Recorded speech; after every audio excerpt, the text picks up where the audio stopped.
Bismillahirrahmanirrahim. Assalamualaikum warahmatullahi wabarakatuh. Halo anak-anak semua, bagaimana kabarnya hari ini? Semoga semua dalam keadaan sehat ya. Nah, anak-anak juga harus selalu semangat belajarnya. Anak-anak, seperti biasa, sebelum kita belajar, kita berdoa dulu ya. Mudah-mudahan apa yang kita pelajari hari ini menjadi ilmu yang bermanfaat dan pelajarannya mudah dipahami. Berdoa dimulai. Bismillahirrahmanirrahim. Raditu billahi rabbah wa bil islami dina wa bi muhammadin nabiyya wa rasulah. Rabbi zidni ilma warzuqni fahma. Sekarang kita masuk pada pelajaran 5 dengan tema Aku Cinta Nabi dan Rasul. Ayo, siapa yang tahu apa itu Rasul? Ya, Rasul adalah laki-laki pilihan Allah yang diberi wahyu untuk dirinya sendiri dan wajib disampaikan kepada umatnya. Dan siapa lagi yang tahu ada berapa Rasul yang wajib kita ketahui?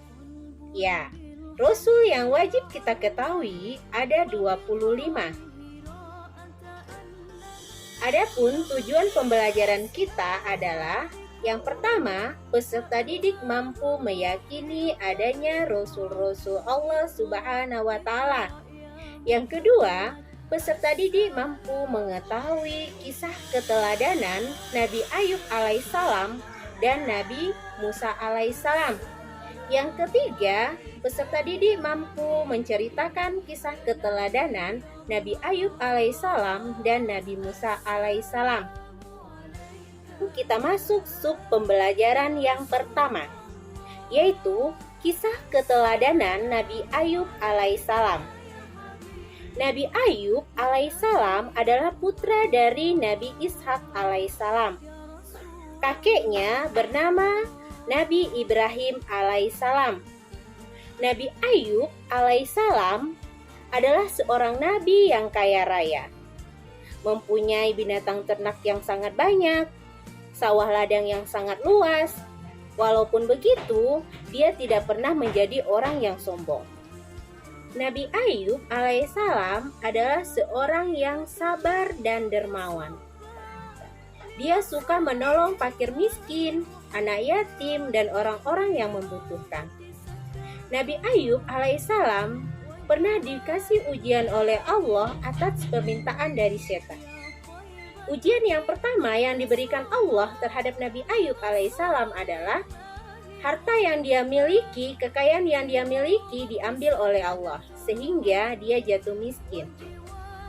Ketika dia miskin, dia tidak pernah mengemis dan imannya semakin kuat kepada Allah. Karena ketika kita lahir tidak membawa apa-apa, semua harta yang kita miliki itu adalah pemberian dari Allah. Semua datang dari Allah dan akan kembali kepada Allah.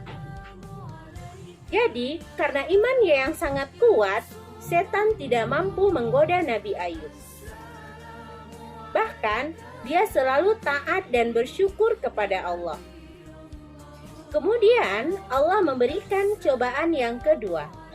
Semua putra dan putri Nabi Ayub yang soleh dan soleha meninggal dunia. Tetapi Nabi Ayub tetap sabar dan tabah menghadapi cobaan yang Allah berikan. Kemudian Allah berikan cobaan yang ketiga, yaitu dia menderita penyakit kulit selama kurang lebih 7 tahun. Ketika dia menderita penyakit kulit, orang-orang mengasingkan Nabi Ayub alaihissalam di padang pasir yang sangat luas jauh dari keramaian. Karena mereka takut tertular dengan penyakit yang diderita oleh Nabi Ayub alaihissalam. Tetapi istrinya selalu setia merawat Nabi Ayub yang bernama Rahmah. Walaupun cobaan silih berganti, Nabi Ayub alaihissalam tidak pernah berputus asa dan selalu taat kepada Allah Subhanahu wa taala. Suatu ketika, Rahmah, istri dari Nabi Ayub alaihissalam, datang terlambat. Akhirnya, Nabi Ayub mengira kalau Rahmah telah meninggalkan Nabi Ayub alaihissalam. Karena marah, Nabi Ayub berkata, "Kalau aku sembuh, aku akan memukulmu sebanyak 100 kali." Kemudian, Allah melihat kesabaran Nabi Ayub yang tidak tergoyahkan, walaupun sudah mendapat cobaan yang bertubi-tubi, dia tetap beribadah kepada Allah dan selalu sabar. Makanya Allah memberikan wahyu kepada Nabi Ayub alaihissalam untuk menghentakkan kakinya ke tanah.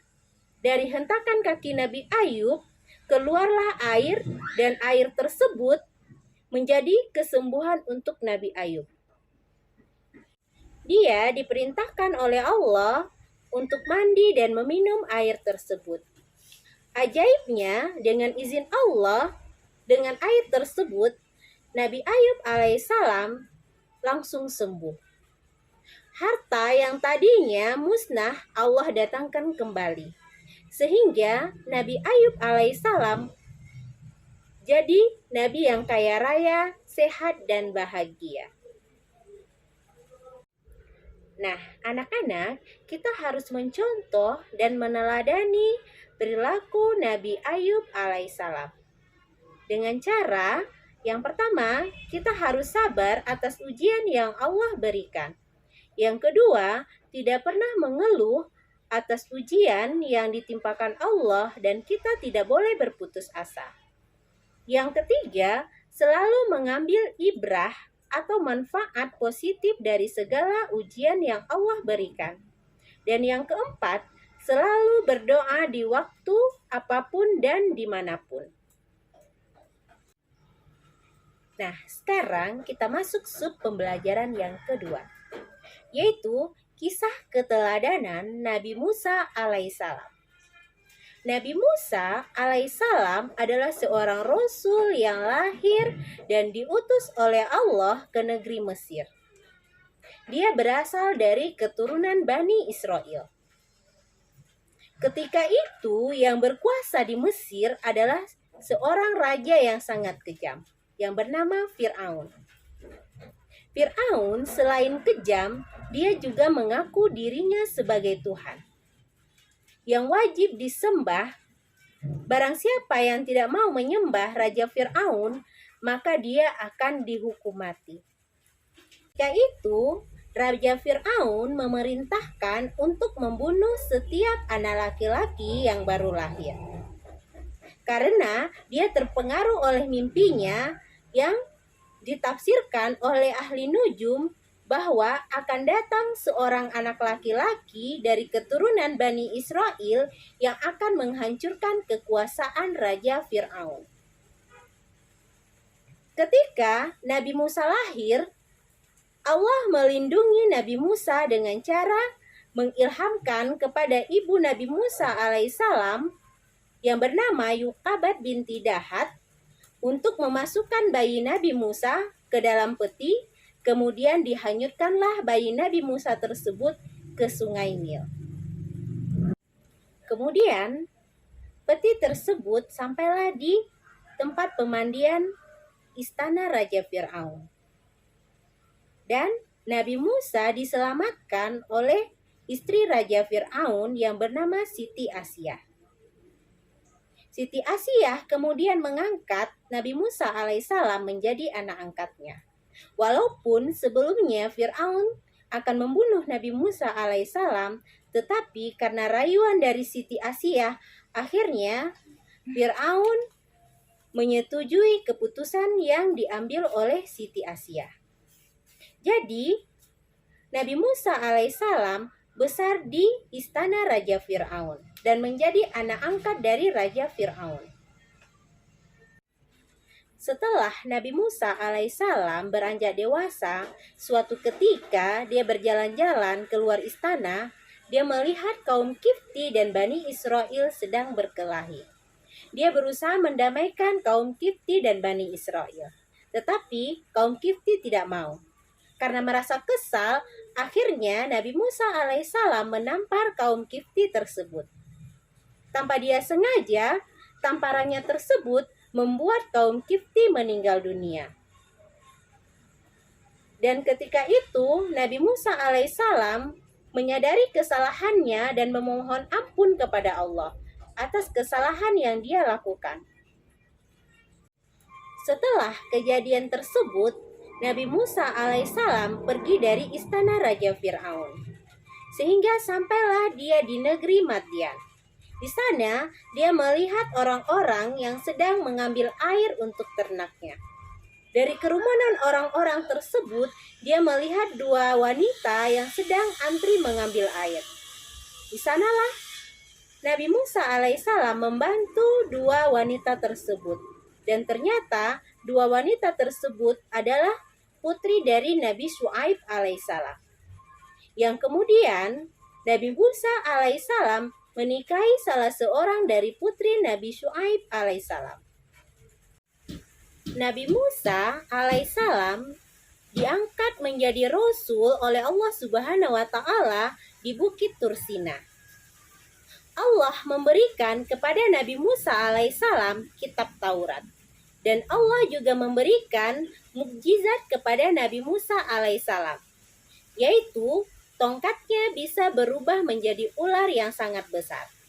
Tangan Nabi Musa alaihissalam juga dapat mengeluarkan cahaya dan menjadi pelindung baginya dari ketakutan. Kedua mukjizat inilah yang dijadikan Nabi Musa alaihissalam untuk melawan Raja Fir'aun dan para penyihirnya. Nabi Musa alaihissalam mengalahkan semua penyihir Raja Fir'aun dengan cara melemparkan tongkatnya yang kemudian berubah menjadi ular. Dari kejadian inilah akhirnya para penyihir Raja Fir'aun beriman kepada Allah. Termasuk istri dari Raja Fir'aun yang bernama Siti Asia. Melihat kejadian ini, akhirnya Raja Fir'aun pun marah dan memberi hukuman kepada mereka, termasuk kepada istri dari Raja Fir'aun. Akhirnya, Nabi Musa alaihissalam dan kaumnya yang beriman pergi dari Mesir. Fir'aun dan tentaranya terus mengejar Nabi Musa alaihissalam dan para pengikutnya sampai ke Lautan Merah. Pada saat itulah turun wahyu dari Allah agar Nabi Musa menancapkan tongkatnya tersebut ke permukaan Lautan Merah. Tiba-tiba dengan izin Allah, Lautan Merah terbelah menjadi sebuah jalan yang bisa ditempuh oleh pengikut Nabi Musa alaihissalam. Setelah Lautan Merah terbelah, Nabi Musa alaihissalam dan para pengikutnya melalui jalan tersebut. Sampailah mereka di seberang dengan selamat. Raja Fir'aun dan para pengikutnya juga melewati Lautan Merah yang sudah terbelah. Akhirnya setelah Nabi Musa dan para pengikutnya sudah sampai di seberang, Lautan Merah kembali seperti sedia kala. Fir'aun dan bala tentaranya ditenggelamkan oleh Allah di Lautan Merah. Demikianlah pembalasan Allah Subhanahu wa taala terhadap orang yang durhaka. Jadi, dari kisah Nabi Musa alaihissalam, perilaku yang bisa kita teladani dari Nabi Musa alaihissalam adalah kegigihan Nabi Musa alaihissalam dalam menghadapi Raja Fir'aun. Dan Nabi Musa alaihissalam juga mempunyai keberanian dan ketekunan dalam menghadapi Raja Fir'aun dan dia tidak pernah gentar dalam menghadapi Raja Fir'aun tersebut. Nah, anak-anak, demikianlah pembelajaran kita hari ini mengenai sikap keteladanan Nabi Ayub alaihissalam dan sikap keteladanan Nabi Musa alaihissalam. Semoga sikap dari Nabi Ayub dan Nabi Musa bisa kita contoh dan kita teladani dan kita jadikan cerminan dalam kehidupan sehari-hari. Anak-anak, untuk tugasnya kalian kerjakan bagian Ayo Berlatih halaman 57 dan LKPD yang telah Bu Guru share di grup WA kelasnya. Demikianlah pembelajaran kita hari ini. Bu Guru sudahi dengan mengucapkan Alhamdulillahirabbil alamin. Assalamualaikum warahmatullahi wabarakatuh.